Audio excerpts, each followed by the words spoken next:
جی ناظرین السلام علیکم۔ اور کل جس خبر کا بہت زیادہ شہرہ تھا اس نے ایک اور ٹوسٹ اور ٹرن لے لیا ہے، اور وہ خبر وہ تھی کہ گلگت بلتستان کے جو چیف جج ہیں رانا شمیم صاحب، انہوں نے ایک ایفیڈیوٹ دیا تھا، اور انصار عباسی صاحب نے اس کے اوپر سٹوری کی تھی، اور ایفیڈیوٹ یہ تھا کہ وہ حلفیہ بیان دیتے ہیں کہ سابق چیف جسٹس ثاقب نثار صاحب ججوں کو انفلوئنس کرتے رہے اور انہیں کہتے رہے فون کر کے ان کی موجودگی میں، ان کی اہلیہ کی موجودگی میں، کہ بھائی آپ نے مریم نواز اور نواز شریف کی ضمانت نہیں دینی، کیونکہ اگر آپ نے، خیر یہ تو آگے ہے، بہرحال ضمانت الیکشن سے پہلے نہیں دینی، اس کے بعد کی چیزیں تجزیہ۔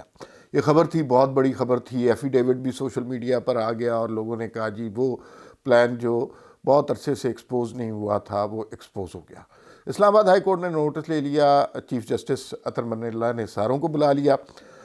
رانا شمیم صاحب تشریف نہیں لا سکے، وہ ملک میں نہیں تھے، ان کے بیٹے تشریف لائے، اور ثاقب نثار کو بلایا ہی نہیں گیا تھا۔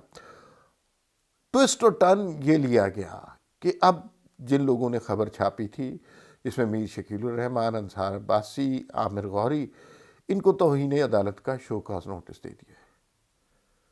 تو ایک لمحے کے لیے حیرانگی ہوتی ہے کہ معاملہ تو کچھ اور تھا، تو توہین عدالت سمجھ نہیں آ رہی۔ معاملہ تو یہ تھا کہ ایک عام آدمی نے نہیں، ایک عدالت کے چیف جسٹس نے حلفیہ بیان دیا، اس کی تصدیق ہونی چاہیے تھی کہ وہ حلفیہ بیان درست ہے یا نہیں، اور اس کے بعد جس نے خبر چھاپی اس کو توہین عدالت کا نوٹس دے دیا۔ مختصر اس نظام کے بارے میں یہ کہنا چاہیے کہ یہ مارتے بھی ہیں، رونے بھی نہیں دیتے۔ سامنے کی بات ہے کہ وہ چیف جسٹس صاحب نے خود حلفیہ بیان دیا، انصار عباسی صاحب بڑے کریڈیبل جرنلسٹ ہیں، انہوں نے وہ خبر چھاپ دی، انہوں نے ثاقب نثار کا بھی ورژن لیا، انہوں نے ڈینائی کر دیا، دونوں چھاپ دیے۔ صحافی یہی کر سکتا ہے، اور کیا کرے؟ خبریں چھاپنا چھوڑ دے۔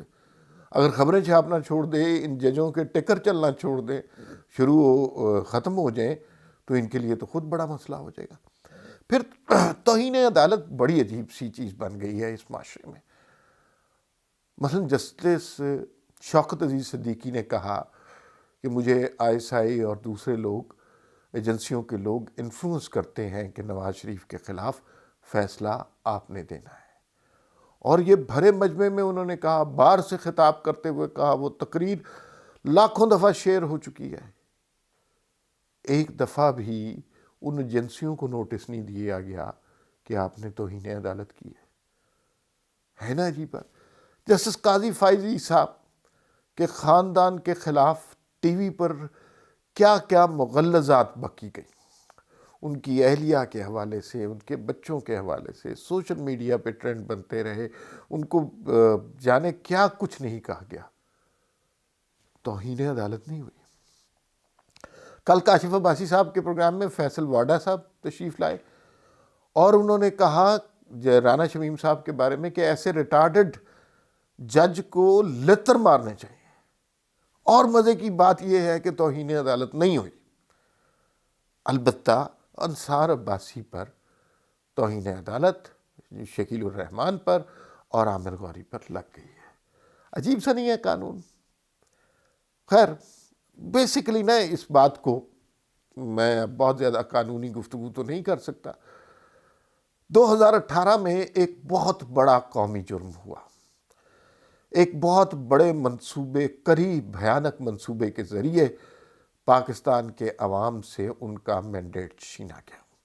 اس میں عدالتیں بھی شامل تھیں، اس میں ادارے بھی شامل تھے، اس میں میڈیا بھی شامل تھا۔ ہر روز اس جرم سے پردہ سرک رہا ہے، یعنی سب کو پتہ ہے ہوا کیا تھا، لیکن اس کو ثابت نہیں ہونے دینا۔ اور وہ جو جرم ہوا تھا، ہر روز اس سے نقاب سرک رہا ہے۔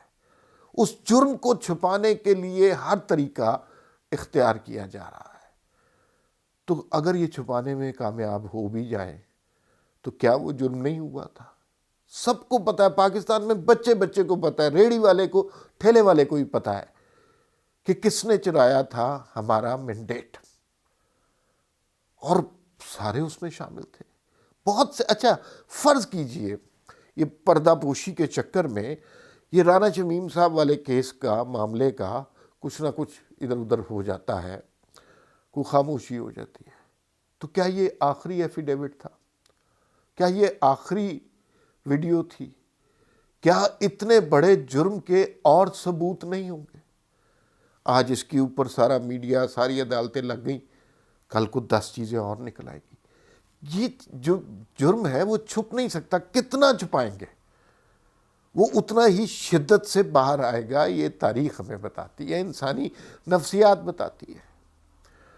اور ابھی ایک اور اینگل اس میں دیکھ لیجئے، کل متحدہ اجلاس بلا لیا گیا پارلیمان کا، اور وزیر اعظم صاحب کو بڑی توقع ہے کہ بھائی یہ جو ہے نا اتحادی ہمارے ساتھ ہو گئے ہیں، ای وی ایم بھی مان جائیں گے اور اوورسیز پاکستان کی ای ووٹنگ بھی مان جائیں گے۔ اتحادیوں کی بات کریں، اب ایک جمہوری ملک کی بات کر رہے ہیں، آپ ان سے بات کریں، کچھ اس توقع میں بیٹھے ہیں کہ شاید جنرل فیض کل کو چیف جسٹس بن جائے، چیف آف آرمی اسٹاف بن جائے۔ کچھ کو یہ لگتا ہے کہ جنرل باجوہ کو شاید ایکسٹینشن مل جائے، جنرل فیض کا کریئر ختم ہو جائے، اور کچھ کسی اور مہرے پہ، کسی اور بادشاہ پہ نگاہ ٹکائے بیٹھے ہیں کہ یہ اگر ہو گیا تو پھر کیا ہوگا، تو پھر ہمیں اس کا ساتھ دینا چاہیے۔ اس سارے معاملے میں جو اتحادیوں کا ہے، نہ جمہوریت کا کوئی دخل ہے، نہ ایوان کی بالادستی کی بات ہے، نہ ووٹ کو عزت دینے کی بات ہے۔ یہ سارے فوج کے چند افراد کی طرف دیکھ رہے ہیں کہ کون کدھر جائے گا، اس کے حساب سے۔ اطلاعات یہ ہے کہ اتحادی کچھ مان گئے ہیں، کچھ نہیں مان رہے۔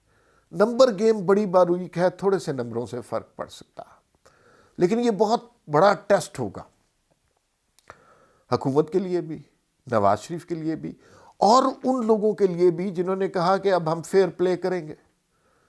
اگر پھر اتحادی پلیٹ میں بھر کے انہیں دے دیتے ہیں تو پھر اس کا مطلب ہے گیم تو فیئر نہیں ہو رہی۔ اتحادیوں کو کون چلاتا ہے؟ آپ سب کو پتا ہے۔ یہ اسی طرح کی بات ہے جیسے سارا مدعا اس وقت ثاقب نثار پہ پڑ رہا ہے۔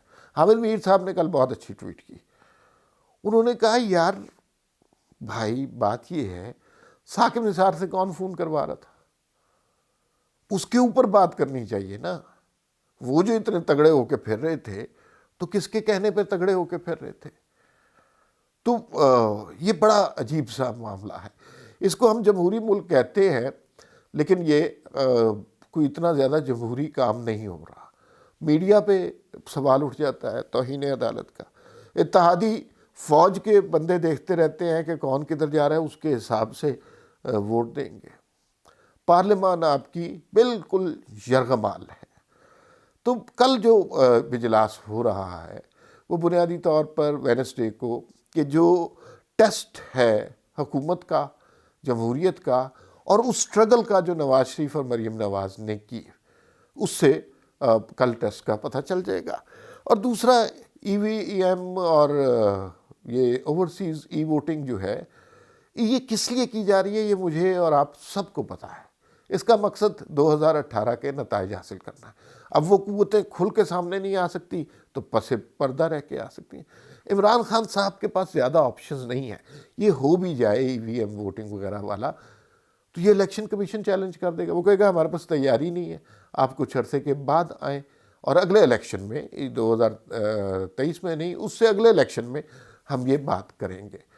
تو یہ تو بالکل مسئلہ سالو ہو جائے گا تھوڑے عرصے میں۔ اور صرف بات یہ کرنی ہے کہ ایک بہت بڑا جرم چھپانے کی کوشش کی جا رہی ہے، اور جرم کبھی نہیں چھپتا۔